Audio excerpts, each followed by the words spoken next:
alors que Pierre Palmade a été mis en examen pour homicide et blessures involontaires aggravées après avoir causé un grave accident de la route alors qu'il était sous l'emprise de stupéfiants en février dernier, les fournisseurs de drogue du comédien ont été jugés et condamnés ce 20 novembre. Est une procédure parallèle à celle qui concerne la responsabilité de Pierre Palmade dans l'accident routier du 10 février dernier.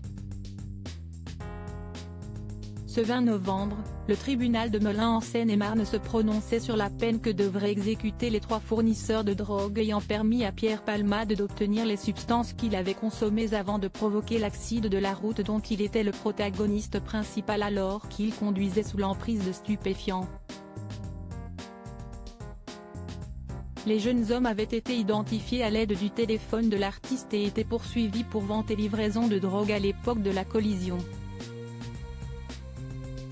Si le 3e prévenu a été relaxé de ce chef d'inculpation au bout de 4 heures d'audience car soupçonné d'être un simple livreur, les 2 autres, respectivement surnommés Winterfell et Max Sheen dans le répertoire de Pierre Palmade et âgés de 21 et 32 ans, ont été condamnés à une peine d'1 an avec sursis pour le premier accompagné d'une amende de 2 000 € et d'1 an en prison ferme, avec maintien en détention, ainsi que d'une interdiction de pénétrer sur le territoire français pendant 5 ans. De la drogue retrouvée au domicile de l'humoriste alors que le parquet avait requis jusqu'à 3 ans ferme, la défense des dealers a estimé que l'enquête était excessive pour ces petits dealers du fait de la notoriété du toxicomane qui est impliqué dans cette affaire. L'importance des dealers dans le contexte de l'accident causé par Pierre Palmade est symbolique puisque, selon les déclarations de l'humoriste aux enquêteurs, au moment de l'accident qui a causé 3 blessés graves, lui et ses comparses se dépêchaient en tête d'aller au carrefour pour retirer de l'argent car, l'un des dealers, devait, livrer en 3 MMC et en cocaïne. La 3-MMC est une drogue de synthèse faisant partie de celles retrouvées au domicile de l'artiste après sa perquisition, tout comme du matériel d'injection et d'inhalation ainsi que d'autres drogues comme de la cocaïne pure à 94%.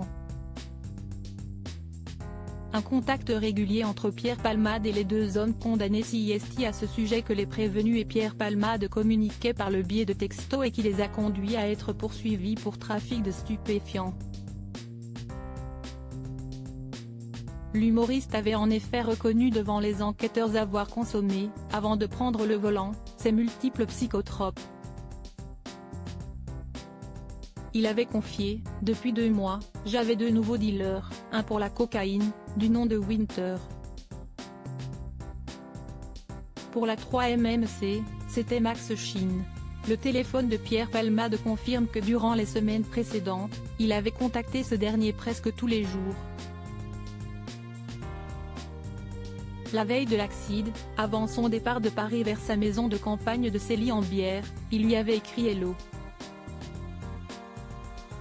Dispo, tu peux passer pour 3 grammes de 3 MMC, note de la rédaction ?» À lire aussi affaire Pierre Palmade, les investigations sont officiellement terminées.